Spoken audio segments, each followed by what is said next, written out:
Members of the royal family who can stand in for the king when he cannot fulfill certain official duties are likely to be increased, according to reports.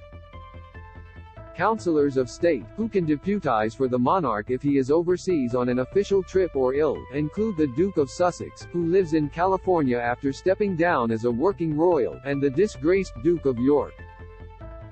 7 News' Hugh Whitfeld said, "We're not looking at a situation where Harry and Andrew are going to suffer the indignity of losing this title or another title for Prince Andrew. What is most likely to happen is the pool of Counsellors of State is going to be expanded.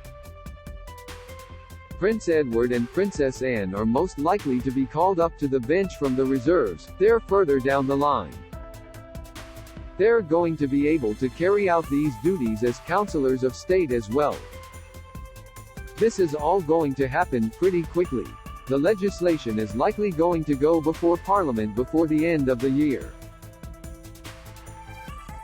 Read more. England's greatest monarch, who you've never heard of, King Charles' brother and sister, are set to become Counsellors of State. Image, Getty. Harry and Andrew are unlikely to lose the title. Image, Getty. Provisions for the councillors are made under the Regency Act 1937, and those who can stand in for Charles also include the Queen Consort, and the 4 most senior adults in the line of succession: Prince of Wales, Harry, Andrew and Princess Beatrice. According to reports in the Daily Mail and on BBC Online, the list of royals who can officiate when the king is not available is likely to be increased to include the Princess Royal and the Earl of Wessex. The subject was raised by Labour peer Viscount Stansgate on Monday in the House of Lords when he asked the government what plans it had, if any, to amend the Regency Act.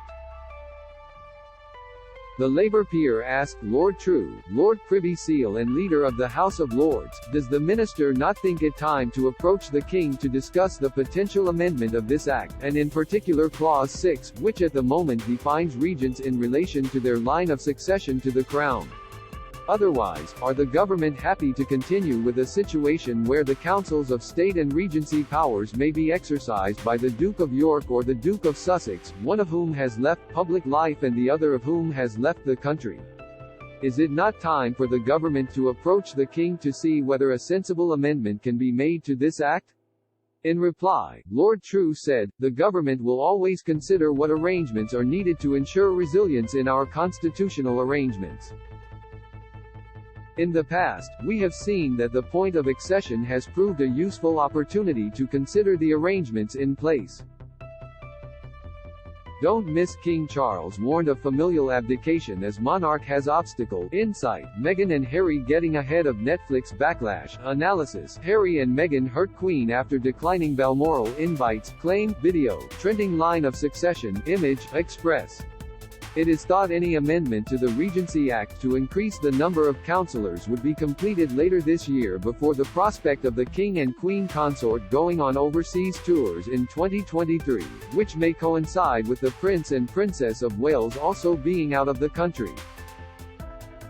Counsellors of State are authorised to carry out most of the official duties of the sovereign, like attending Privy Council meetings, signing routine documents and receiving the credentials of new ambassadors to the UK.